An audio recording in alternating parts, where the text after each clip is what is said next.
Le Maroc s'apprête à franchir un cap historique. Rabat négocie l'achat de 32 avions F-35 américains, les chasseurs furtifs les plus redoutés au monde. Une première en Afrique et un véritable séisme stratégique dans la région. Selon plusieurs sources, les négociations entre Washington et Rabat seraient très avancées.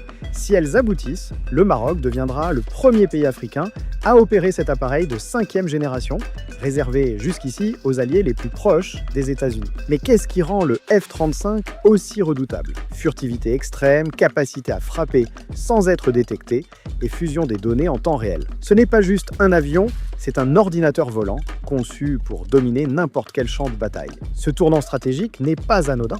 L'Algérie prétend avoir acquis des chasseurs russes Su-57, bien qu'aucune annonce officielle n'ait été faite par Moscou à ce sujet. De son côté, le Maroc hausse le ton en optant pour le seul avion occidental capable de neutraliser ces nouveaux appareils avant même d'être détecté. Le Maroc ne mise pas que sur les airs. Il a reçu 100 chars Abrams M1A, 2 CP-V3 et aurait acquis 500 blindés Bradley. Une transformation en profondeur avec un seul objectif, devenir une armée du 20 et 1e siècle, prête à dissuader toute menace. Mais tout cela a un prix. Le programme F-35 marocain coûterait 17 milliards de dollars sur 45 ans. Une somme énorme mais qui s'inscrit dans une vision à long terme de supériorité régionale. Avec les F-35, le Maroc se positionne comme un allié stratégique de Washington en Afrique du Nord face à une Russie qui s'implante de plus en plus via Alger et ses partenaires. Le F-35 a déjà fait une apparition remarquée au dernier salon aérien de Marrakech. Mais ce n'était peut-être qu'un avant-goût. Dans les coulisses, les forces armées royales se préparent à entrer dans une nouvelle ère. Si Rabat signe, ce sera bien plus qu'un simple achat. Ce sera un message clair, le Maroc veut dominer les airs. Mais cette montée en puissance soulève une question, le Maghreb est-il prêt pour la guerre aérienne de 5e génération ?